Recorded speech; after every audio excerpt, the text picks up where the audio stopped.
nombre es Alberto Barranco Chavarría y esto es Leyenda Urbana. Estamos en uno de los lugares más emblemáticos de la Ciudad de México, orgullo de propios y extraños, el Palacio de Mármol, el Palacio de las Bellas Artes. Este edificio originalmente iba a ser la sede del Teatro Nacional, la continuación de aquel que se derribara en el año de 1901. El Gran Teatro Nacional, conocido alguna vez como de Vergara, otra vez como Teatro Santana, otra vez como Teatro Imperial y finalmente otra vez como Teatro Nacional, estaba en lo que hoy sería la calle de Bolívar, que entonces se llamaba de Vergara. El Gran Teatro Nacional terminaba en donde estaba la calle de 5 de Mayo. La calle de 5 de Mayo se había extendido de la calle de San José del Real, conocida como posteriormente como Isabel la Católica, hasta la calle de Bolívar, que ahora se llama así, pero entonces se llamaba calle de Vergara. Ahí terminaba el Gran Teatro Nacional. En el año de 1901, este teatro fue demolido a instancias de Porfirio Díaz. Fue un espectáculo verdaderamente impresionante, cómo llegaron dos docenas de mulas, una recua terrible de mulas, amarraron las 4 columnas corintias que le daban paso, que le daban vestíbulo a este Gran Teatro Nacional, y bueno, a fuerza de lazos, a fuerza de fuerza, valga la redundancia, fueron tirando este pórtico que después se volvería emblemático en las tarjetas que existen sobre el lugar. Bueno, finalmente en este lugar que había sido estrenado el himno nacional mexicano, que se había estrenado por primera vez en México la obra de José Zorrilla, Don Juan Tenorio, en donde se había bailado en 1967 el triunfo de la República, donde se recibía el Año Nuevo por parte de la aristocracia porfiriana. Bueno, derribado este teatro, iba a nacer lo que sería el nuevo Teatro Nacional aquí en este lugar. Sin embargo, al paso de los años las circunstancias cambiaron y de Teatro Nacional entró a ser el Palacio de las Bellas Artes. Este edificio fue inspirado en el edificio de la Ópera de París, de Tony Garnier. Este edificio es una imagen representativa de lo que es el Art Nouveau. El Art Nouveau, que había llegado a México a principios del siglo XX, se había metido en las casonas de la incipiente colonia Roma, se había metido en las casonas de la incipiente colonia Juárez, y bueno, pues ahí está la representación, digamos, más genuina de lo que es el Art Nouveau traído de Bélgica, este Palacio Nacional de las Bellas Artes. De ello le vamos a contar la historia, las anécdotas, los sucesos en este programa. El 2 de octubre de 1904 comenzó la construcción del Teatro Nacional, hoy conocido como el Palacio de Bellas Artes, por el arquitecto italiano Adamo Boari. Esta construcción debió haber terminado 4 años después de que comenzó, pero tuvo muchísimos problemas. Uno de ellos fue el hundimiento por las estructuras de acero, las paredes de concreto recubiertas de mármol, y otra de las razones muy importantes es el comienzo de la Revolución Mexicana de 1910. Yo soy Cintia Francesconi y esto es Leyenda Urbana. Escríbenos a leyendaurbana@proyecto40.com.mx. Bienvenidos.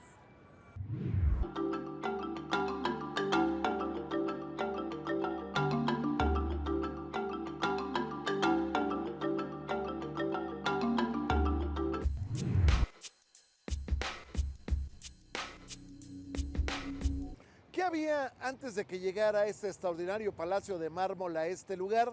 Bueno, pues estamos hablando de que originalmente hacia el poniente de esta explanada maravillosa estaba el Tianguis de Juan Velázquez, un hombre que se había convertido al catolicismo, que se le había permitido instalar este pequeño mercado fuera de la traza de la Nueva España. La Nueva España llegaba exactamente a lo que hoy sería la calle del Eje Central Lázaro Cárdenas, que antiguamente se llamó calle de San Juan de Letrán. Bueno, posteriormente, en el año de 1601, una señora de nombre Catalina de Peralta le va a entregar una casa que tenía en este lugar, se la va a entregar originalmente a las Madres Clarisas, pero las Madres Clarisas tenían un convento muy cerca de aquí, en lo que hoy es la calle de Tacuba, entonces calzada de Tlacopan. Lo que quería esta mujer era crear una orden religiosa, ya que ella, habiendo quedado viuda, quería pertenecer a ella. Finalmente la orden se le da a las religiosas urbanistas y finalmente, bueno, pues la señora Catalina de Peralta va a morir en este lugar. Curiosamente, cuando se hacen la cimentación de este maravilloso palacio, se va a encontrar la tumba de esta mujer que estaba bajo una lápida y que estaba prácticamente incorruptible. Todavía tenía las alhajas, todavía tenía los ropajes. Pero desde otro ángulo podemos decir que fue creciendo, la señora murió, dejó un patronato, fue creciendo este convento hasta tener dos capillas, una dedicada a Belén y otra dedicada a Nuestra Señora de Guadalupe.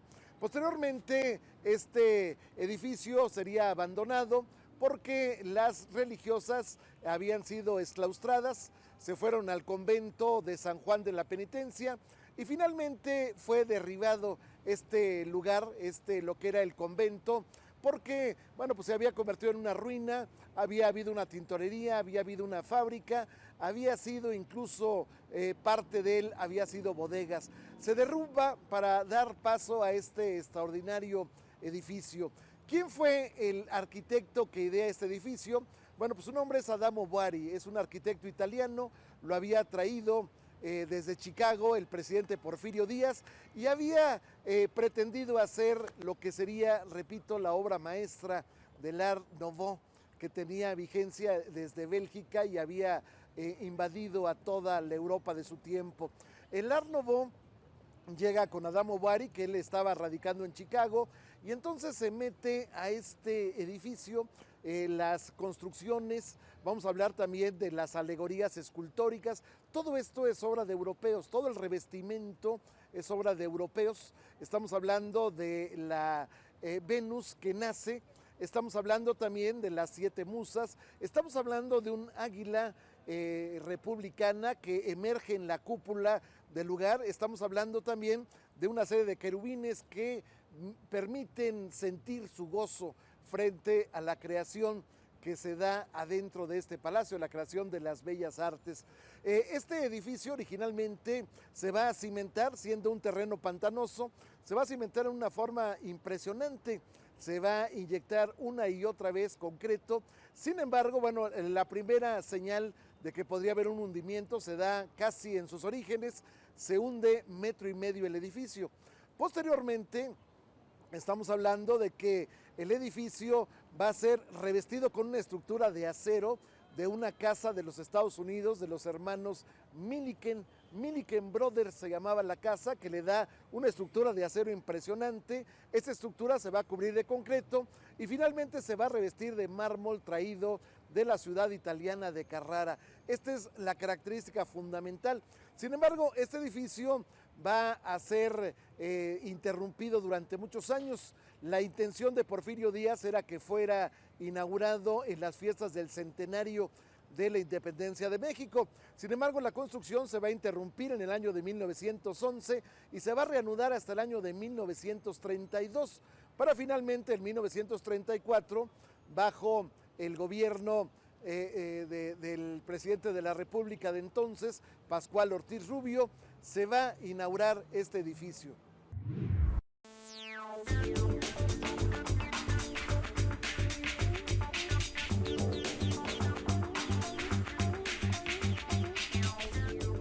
El Palacio de Bellas Artes es una joya cultural de México, no solo por su proyecto arquitectónico, sino también por todos los elementos artísticos que se encuentran dentro del recinto, como por ejemplo el vitral de Apolo y sus 7 musas, la pared de cristal que pesa 22 toneladas y está en el escenario del teatro, además de muchísimos murales de artistas mexicanos como el de Diego Rivera, Orozco, Siqueiros, Tamayo y muchísimos más. Este recinto es visitado por millares de personas de distintas partes del país y de distintas partes del mundo. Más adelante vamos a platicar con ellas para saber sus opiniones de este gran recinto.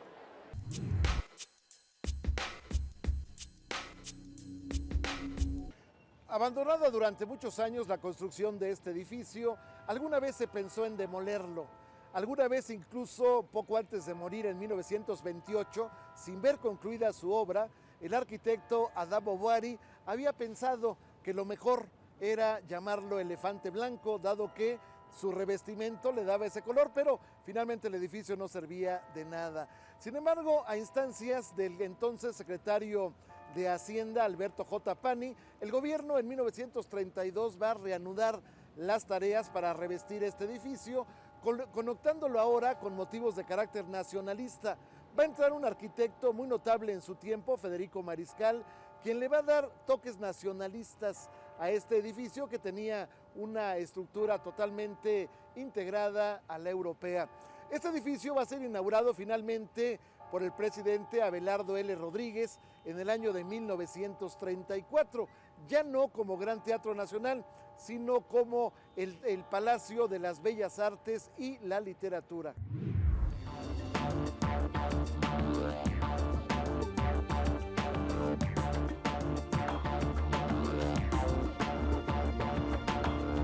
Y estoy en este momento con la familia Mendoza, que viene un día a visitar el Palacio de Bellas Artes. ¿Ya habían venido en familia antes? En familia no, habíamos venido en individual prácticamente. ¿Y cómo se les ocurrió decidir hacer este paseo en el día para venir a visitar este gran recinto? Pues mira, lo que pasa es que las niñas han tenido mucha inquietud de venir a los museos. Entonces hay un programa aquí en el Distrito Federal que se llama Iluminarte. Entonces ellas decidieron que querían venir también al centro. Entonces decidimos que el primero y el más importante tendría que ser el Palacio Nacional, el Palacio de Bellas Artes. Claro que sí. ¿Y cómo les ha parecido la experiencia de convivir en familia y venir a, pues, a observar todas las artes que hay aquí? Es muy recomendable, ¿eh? Yo creo que lo que primero que tenemos que apreciar son lo que tenemos en nuestro país, ¿no? Antes de ver otras cosas en otros países, yo creo que es importante que ellas valoren lo que aquí tenemos. Y sobre todo importante la inquietud de ellas, ¿no? Ah, sí, por supuesto. Me decían en vacaciones, mamá, ¿y ahora qué museo vamos a ir? ¿Y ahora qué museo? Tienen que recorrer 7 museos y sus sellos, entonces están nada más ilusionadas de juntar sus sellos para que les den una sorpresa. Y de verdad está muy padre porque nos dan pistas y entonces hay cosas que también tenemos que observar con ellas y convivir más, ¿no? Muy Claro padre. que sí. ¿Y algo que les haya llamado ya la atención desde que llegaron? Yo creo que bueno, a ellas el teatro les encantó. Sí, ya Así sé. es. También la arquitectura, las fuentes, las lámparas, no, bueno, hay muchas cosas. Visto el telón cerrado. La verdad es que cuando hemos venido a algún concierto, algo, pues está levantado. Entonces ahorita la verdad es que nos llama muchísimo la atención, está increíble y este es impresionante. Claro que sí. ¿Y a ustedes qué tal les pareció? Estaba muy padre el museo. Está muy padre. ¿Y tenían muchas ganas de venir? Sí. ¿Y a ti qué tal te pareció? Muy padre. ¿Y qué fue lo que más te gustó? Todo. ¿Todo? Bueno, pues muchísimas gracias a la familia Mendoza, que sigan disfrutando de su día. Inaugurado el 29 de septiembre de 1934, exactamente o casi exactamente 30 años después de que Porfirio Díaz colocara la primera piedra, el 2 de abril de 1904, la primera vez, la primera ovación, el primer aplauso de este coso de mármol fue con la presentación de La Verdad Sospechosa, obra del mexicano Juan Ruiz de Alarcón, uno de los grandes de la Nueva España. Posteriormente, el asombro llegaría cuando la gente se dio cuenta de la majestuosidad de este edificio. Originalmente la cúpula que corona esta construcción iba a ser totalmente transparente, de tal manera que cuando hubiera alguna representación se iluminara toda la sala y entonces pareciera un pebetero que surgía hacia la altura. Así lo había concebido Adamo Boari. Sin embargo, bueno, pues la grandeza de este revestimiento que tiene láminas de cobre, que tiene incrustaciones de oro, bueno, finalmente es impresionante, como lo es también el conjunto escultórico que corona la parte final del teatro, que representa una alegoría en donde florece el águila devorando una serpiente, el águila republicana devorando una serpiente.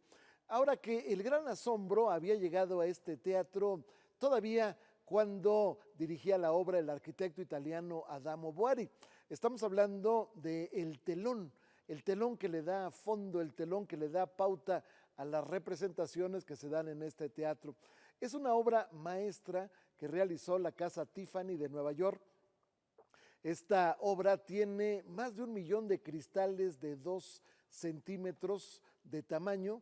Estos cristales, el peso total del telón, estamos hablando de 22 toneladas más 228 kilos, es decir, 22.228 kilos es el peso de este impresionante telón.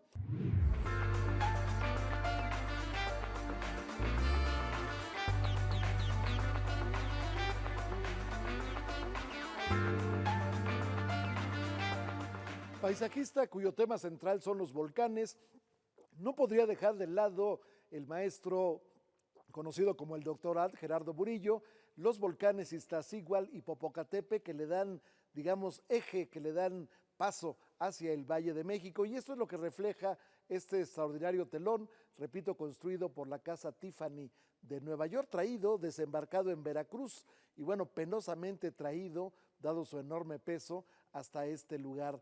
La gente venía a ver el telón, aun cuando no estuviera terminado todavía el Palacio de Mármol de Bellas Artes. Pero bueno, ¿cuántos ecos se quedaron en esta sala? En el balcón presidencial, en el palco presidencial, en los palcos anexos, ¿cuántas historias se podrían contar? Por ejemplo, el momento en que llegó al vestíbulo del teatro el cadáver de Lucha Reyes, la gran cantante vernácula, y estuvo ahí velándose de cuerpo presente. Podemos hablar también, evidentemente, del momento en que el poeta ganador del Premio Nobel de Literatura, Octavio Paz, llegó también a velarse a este lugar, pero también el eco quedó el espectáculo de la ópera, el espectáculo de la zarzuela en alguna ocasión. Estamos hablando también de singulares conferencias, estamos hablando de incluso, reuniones de sindicatos en este lugar en que finalmente se discutían el futuro de la República, el futuro de México. Estamos hablando también de espectáculos inolvidables, Joan Manuel Serrat, Juan Gabriel, Lola Beltrán en este extraordinario coso. ¿Es la primera vez que vienen aquí al Palacio? Sí, es la primera vez. ¿Y de dónde nos visitan? De Cuernavaca, Morelos. ¿Y cuál fue la intención de venir aquí al Palacio el día de hoy? De curiosear nada más, para sacar un informe más o menos de cuánto es el costo del boleto para la entrada al ballet. Ah, o sea que es la primera vez que vienen. ¿Y qué tal les impresionó el edificio o no? Sí, claro que sí, es muy bello. ¿Qué fue lo que más le gustó? Pues su estructura por dentro, porque se me figura que es una cosa muy original y por lo tanto un orgullo para los mexicanos que vivimos aquí. Claro que sí. ¿Y a usted, señora, qué fue lo que más le gustó? Pues su estructura, su limpieza sobre todo, pero pues desgraciadamente los precios son prohibitivos para uno, porque vale 300 pesos la entrada, serían 600 pesos para nosotros. Nosotros los de la tercera edad pues ya no disponemos de una cantidad así, pero pues sin embargo si hay alguna otra oportunidad y los precios son más accesibles, pues a lo mejor podemos costearnos. ¿Y ya había querido venir antes aquí al Palacio? Sí. ¿Y por qué no se le había presentado la oportunidad? Pues porque está uno lejos y muchas veces no tiene uno para el transporte o cosas así por el estilo, pero pues ahora venimos a visitar a una de nuestras hijas aquí al distrito y por eso venimos ahora aquí, pero pues no se nos hizo entrar para conocer por dentro cómo es, como dicen, yo lo he visto por televisión que es muy precioso, pero pues no se pudo de otra manera, nos conformamos con lo que podamos ver. Claro que sí. Bueno, pues muchísimas gracias a los dos.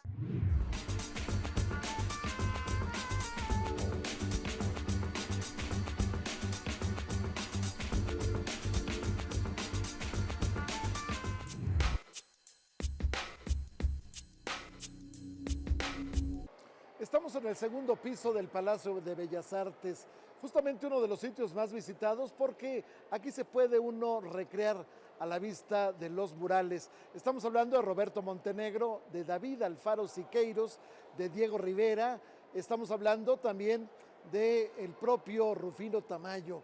Aquí podemos encontrar una alegoría en donde se funde el suplicio de Cuauhtémoc, el momento en que está sufriendo la quemadura de los pies y se mantiene estoico, quizás triste, porque el pueblo que está atrás de él le está pidiendo pues que se levante y que siga la lucha contra la invasión española.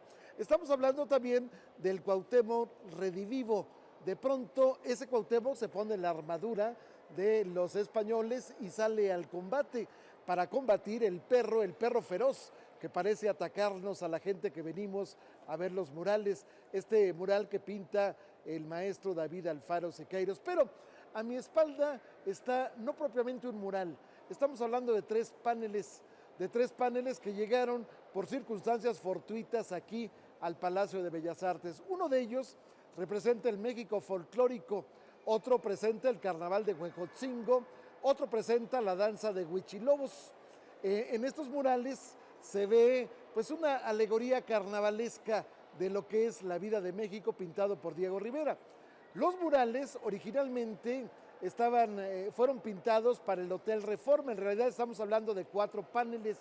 Uno de ellos, el último, aquí solamente hay 3, el último de estos paneles se encuentra en el Museo Nacional de Antropología.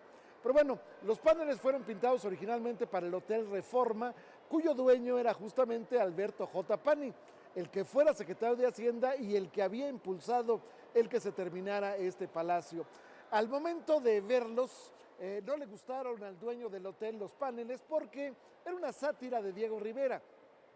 De pronto parecía que las figuras de animales que tienen vestimenta humana, bueno, pues eran muy parecidos a algunos políticos. Por ejemplo, se habla de Vicente Lombardo Toledano, se habla de Saturnino Cedillo, y esto irrita a Alberto J. Pani, que manda a un pintor que le retoque las facciones a estos animales para evitar pues que hubiera problemas con los políticos aludidos. Sin embargo, bueno, pues esto irrita a Diego Rivera, se hacen de palabras, se va a la cárcel Diego Rivera, le saca la pistola a Alberto J. Pani y finalmente los murales se tapan. Durante mucho tiempo estos paneles permanecen ahí encerrados, finalmente los compraría el dueño de la galería Mizrachi, Alberto J. Mizrachi, quien finalmente se los vendería aquí al Palacio de Bellas Artes.